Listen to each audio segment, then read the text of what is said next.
నా ప్రియమైన ముఖ్యమంత్రి వర్యులు గౌరవనీయులు శ్రీ నారా చంద్రబాబు నాయుడు గారు 4వసారి ముఖ్యమంత్రిగా మన రాష్ట్రానికి మళ్ళీ ప్రమాణ స్వీకారం చేశారు. వారు నిన్న కుప్పంలో ఒక స్టేట్మెంట్ ఇచ్చారు.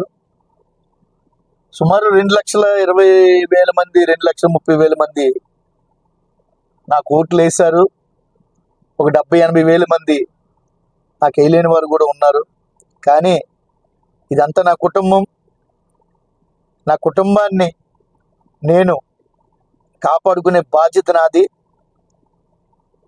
ఇన్నిసార్లు ఓటమెరగని ఒక నాయకుడిగా నన్ను మీరందరూ గుర్తుంచు పెట్టుకొని నాకు మళ్ళీ అవకాశం ఇచ్చినందుకు అందరికీ పేరు పేరున కృతజ్ఞతలు తెలుపుకుంటున్నానని చెప్పి కనీసం 4-5 సార్లు ఈ మాట చెప్పారు కుప్పం నియోజకవర్గంలో ఉన్న ప్రజలందరికీ కూడా. అలాగే నాకు ఓట్లు వేయని వాళ్ళు కూడా నా కుటుంబ సభ్యులే. అందరి కష్టాలని తీర్చడానికి నేను ఉన్నాను. రాబోయే రోజుల్లో మీకు ఎటువంటి కష్టం వచ్చినా పెద్ద కొడుకుగా మీ అందరికీ సపోర్ట్గా నేను ఉంటానని చెప్పి వారు చెప్పారు. అలాగే ఉపాధి గురించి అనేక రకాలుగా ఉపాధి ఎలా సాధించాలి, ఎలా సంపాదించుకోవాలనే విషయాలు కూడా చాలా చక్కగా చెప్పారు. మీరు నిలబెట్టుకోవాలి, అవకాశం వచ్చిన దాన్ని సద్వినియోగం మీరు చేసుకోవాలని చెప్పి పబ్లిక్కి ఉద్దేశించి ప్రసంగం చేశారు. చాలా చాలా ధన్యవాదాలు సార్ చంద్రబాబు నాయుడు గారు. అలాగే పవన్ కళ్యాణ్ గారు, చంద్రబాబు నాయుడు గారు ఒక విజన్ ఉన్న అనుభవం ఉన్న చంద్రబాబు నాయుడు గారికి తోడు ప్రేక్షకుల ఆదరణ, ప్రజల ఆదరణ, అభిమానుల ఏ హీరోకి లేని, ఏ నాయకుడికి లేనటువంటి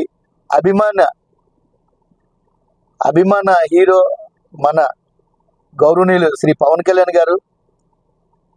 వారి ఆలోచనలు, వారి మంచి మనస్తత్వంకి తగిన హోదా ఈసారి ప్రజలు కల్పించారు. చంద్రబాబు నాయుడు గారు, పవన్ కళ్యాణ్ గారు కలిసి చేసే ఈ ప్రయాణం పూర్తిగా సక్సెస్ అవుతుందని వారి ఇద్దరి అభిమానిగా, నేను రాష్ట్ర కార్మిక నాయకుడిగా, ఫిలిం డైరెక్టర్గా నేను తెలియపరుచుకుంటున్నాను. అలాగే ఇంకో విషయం ఏంటంటే, మొన్న ఒక అమ్మాయి, ఒక చెల్లెమ్మ మన ఆంధ్రప్రదేశ్ కోసం, కొత్త రాజధాని కోసం, రాజధాని నిర్మాణం కోసం తన ఇంట్లో వస్తువులు అమ్మో తాకట్టు పెట్టో 25 లక్షల రూపాయలు విరాళం అందజేశారు. నిన్న కుప్పంలో ఒక సోదరుడు 5 లక్షల రూపాయలు విరాళం అందజేశారు. దానికి నిజంగా వారి ఇరువురికి కూడా ధన్యవాదాలు. నిజంగా నేను కూడా ఒక స్లోగన్ని మీ ముందుకు పంపిస్తున్నాను. దయచేసి ఇది రాష్ట్రంలోనే కాదు, దేశవ్యాప్తంగా ఇది వైరల్ అవ్వాలని కోరుకుంటున్నాను. నా వీడియో విని ఎంతోమంది ముందుకు వస్తారని ఆశిస్తున్నాను. అదేంటంటే, ఆంధ్రప్రదేశ్ను సింగపూర్ చేద్దామన్న చంద్రన్న కళ నెరవేరుద్దాం, ఇంటికో ఇటుకినిద్దాం, రాష్ట్ర రాజధాని నిర్మాణిద్దాం, చరిత్రలో మిగిలిపోదాం. చదువుకునే పిల్లవాడి చాక్లెట్ ఖర్చు నుండి మందు బాబులు మందు ఖర్చు వరకు ఒక్కరోజు మానేద్దాం.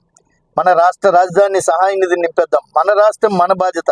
మన చంద్రన్నకు, మన పవనన్నకు చేయూతనిద్దాం. ఇది నా సంకల్పం, నా ఆలోచన, నా ఆవేదన. రాష్ట్రాన్ని అభివృద్ధి చేద్దాం. గౌరవనీయులైనటువంటి చంద్రబాబు నాయుడు గారికి సహకరిద్దాం. గౌరవనీయులైనటువంటి శ్రీ పవన్ కళ్యాణ్ గారికి సపోర్ట్ చేద్దాం. జై చంద్రబాబు నాయుడు గారు, జై పవన్ కళ్యాణ్ గారు, జై టీడీపీ, జై జనసేన. అభిమానులందరికీ నా నమస్కారాలు. నేను ఆంధ్రప్రదేశ్ రాష్ట్ర taxi owners come drivers welfare association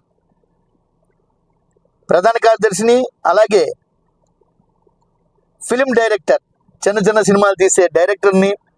ఇటు సినిమా ఇండస్ట్రీ కానీ, ఇటు ఆంధ్రప్రదేశ్ రాష్ట్రంలో ఉన్న ప్రజలు, అనేక రకాల సంస్థలకు సంబంధించిన ప్రజలు కానీ అందరికీ కూడా మంచి రోజులు వచ్చాయని భావిస్తూ ఈ వీడియోని రాష్ట్ర వ్యాప్తంగా అందరికీ తెలియాలని, పంపిస్తారని, షేర్ చేస్తారని ఆశిస్తున్నాను. అందరికీ నా నమస్కారాలు. జై హింద్, జై హింద్.